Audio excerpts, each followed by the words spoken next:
All right, Yes, Dan, thanks for taking the time to talk to me. I really appreciate it. How's the session going so far? well, it's going okay. Well, it's long, but it's short. It's kind of funny. We're about halfway through tomorrow, so that's fantastic. Obviously, you have a lot on your plate, all the legislators and whatnot. I'd like to begin, if it's okay, by asking you about Medicaid expansion. I know there are two bills that have been brought up. One of them is just Medicaid expansion in general. Let's talk about that to begin with. What are your thoughts? Well, in Wyoming, it'll have a very tough time passing, and the Democrats and the liberal Republicans, they bring it every year. So I assume it'll have the same fate that we have had in the past. Um, we had an amendment in our budget and talked for an hour or so about it just yesterday, and it died. And quite, I don't know how many votes, but probably 1/4 of them wanted it. So in terms of the session from a big picture standpoint, what do you see as the high priorities right now that lawmakers there in Wyoming are talking about? Well, the biggest issue is our property taxes went up because we're getting a lot of people coming from the liberal states, like from the West Coast and maybe from the East Coast. They like our rural setting, and they look at Wyoming as red, red, red. When they get here, it's not so red, red, red, red. But that's probably the biggest topic with my constituents and most of the general public.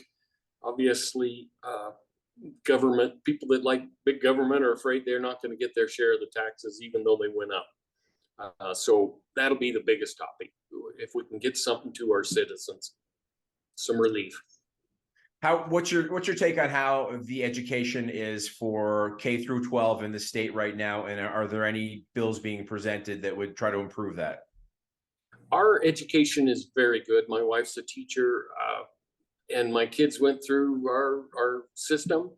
I think they do a very good job. I don't want to beat on my teachers. They're committed. I guess the biggest issue is at what point do they have enough money? And I think that happens in most of the states. Wyoming's had 4 Supreme Court rulings that have kind of tied the legislature's hand. And so I'm actually proposing a joint resolution and actually to change our constitution that says the legislature and the executive branch are the ones that determine the taxation and the spending, and especially for schools, we'll provide I would guess I'd call it a formula that these are the things we want to teach and such. And if we don't have the money to appropriate to fund that formula, then it essentially says we'll cut it proportionately throughout all the schools and the Department of Ed. Let's talk about, and I don't know if this has been discussed, I know it has in previous legislative sessions, the possible legalization of marijuana. Where's that stand? Is it being brought up again? And what are your thoughts? I'm sure it will be. There's some that think we need to do it just because we're close to Colorado and they do it, and Montana does it, and so why doesn't Wyoming do it? We get that question quite often. I got somebody looking through the door. Sorry about that, but it'll be a tough sell.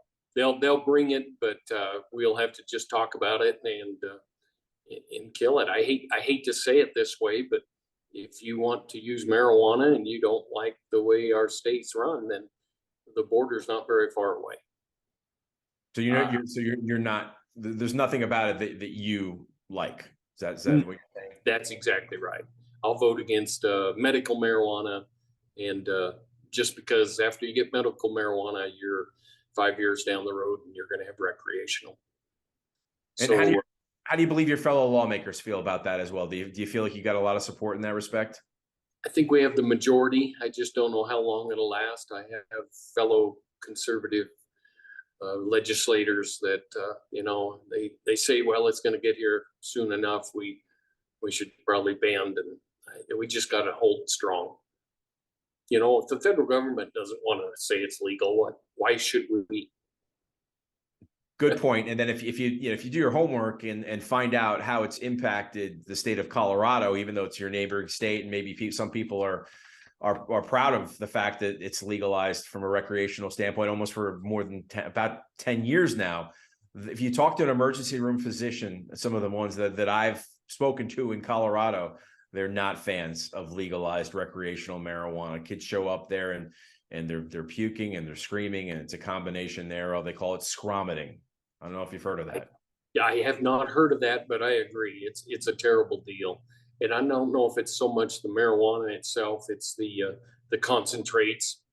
The concentrates that people don't realize what that is at all. Put it in your gummy bear and you thought you were only going to eat an ear, and somehow somebody gets the whole thing. Let's change gears for a second, if it's okay. And we'll talk about some of the bills that you are sponsoring this legislative session. Let's go with 114, constitutional instruction. Can you give us a lowdown on that? I actually, that one didn't pass the Senate. It's dead now, which kind of upsets me. But it was 15-16, 15-4, 16 against. It was close. But it was to just say that our students, before they graduate, need to take a similar, the immigrants test that our immigrants take. There's 100 questions of that, and they only have to take 10. And, in our standards already, we say we need, and in our statutes say we already need to know that and test on it. And I still got the fight. Pretty much they said you're not going through the proper channels to require this. So I might work on that this summer when they discuss the civic standards and try to get it implemented. It wouldn't be that tough. So what are you sponsoring that you think has a good chance of getting through this session? Well, I just did get in committee of the whole, which excites me, is a Convention of States proposal that Convention of States Action is putting on. And excited it got through committee of the whole, but that doesn't mean a whole lot. By third reading, they may have just taunted me and going to beat me up on the third reading, but we'll hope not. But I've been fighting for that for 3 or 4 years. I brought it up last year in the House just to mainly expose those that are afraid, they're fearful that it'll get out of hand, and I don't think they should be. The final say on that is if the convention did come out with a proposal, it takes 3/4 of the states to pass it, or 3/4 of the conventions in the states. That's a big hurdle, and only 13 states. It would only take 13 separate houses to kill it. I mean, it has to be good when it comes out. So for people that are not familiar with Convention of States Action, why don't you tell us what this would do if Wyoming signed on and enough states decided to do it? Well, there's the 3 topics, and I don't know if I have the 3 topics. You don't need all 3. That's okay. You can tell us at least one. Exactly the way they're stated. Term limits is probably the biggest one that the people out there in the country want. And it's not only term limits on Congress, it would be term limits on officials and the governmental officials. Maybe it would be term limits on our Supreme Court. Back when the founders were talking about this, I don't think the average age of, how long length of life was, what do you suppose, 56 or 60 and not 90? So, maybe something like that needs to be in there, or the number of Supreme Court justices. I think both sides want to get that set in stone. So that's one of them. Also limiting the powers and jurisdiction of our federal government, on regulations they send our direction. Maybe we should have an amendment in there that says if you're going to throw out an executive order or a regulation, 3/5 of the states could say, nah, not happening. We can try to overrule that. Let's talk about there's 2 other ones that I know you sponsored. I don't know where they stand right now. One is the Second Amendment Privacy Act. The other is Anti-Red Flag Gun Seizure Act. Which one do you want to talk about? I could talk about them both, but the most simple one is the Red Flags Anti-Seizure Act. My president left it in the drawer. He thought that was a little bit too contentious. I'm hoping they'll have one on the House side that doesn't have as good as teeth in it that I think we should have. So hopefully they can get it over to the Senate and we can amend it. What would that do? We would have civil, so we can have civil penalties on those that went out of bounds. You know, if you had law enforcement or an agency come and try to seize your guns without a court order or you know a very good reason, then you can take them to court civilly. I can't remember what the numbers were, but I don't think they have that in the House side. I think they were relying on the Attorney General to enforce that, and sometimes you don't have the Attorney General that you wish you had that would do that sort of stuff. So Especially, go ahead. Especially to like law enforcement or such, you know. Attorney General has to work with their law enforcement too much. They're not gonna bring a suit against them. Given the nature of the direction the country is going right now, what is your sense of this legislative session, and how do people feel about the country, and how do people feel about what they're trying to accomplish there in Wyoming? Well, I'm frustrated most of the time. I think we pass more laws than we should, and I think less government is better. And I think even Ronald Reagan said that. I don't know the quote, but big government isn't good. So I get frustrated on when we employ more, and we aren't doing that. We cut back a bunch a couple years ago when we were short of funds.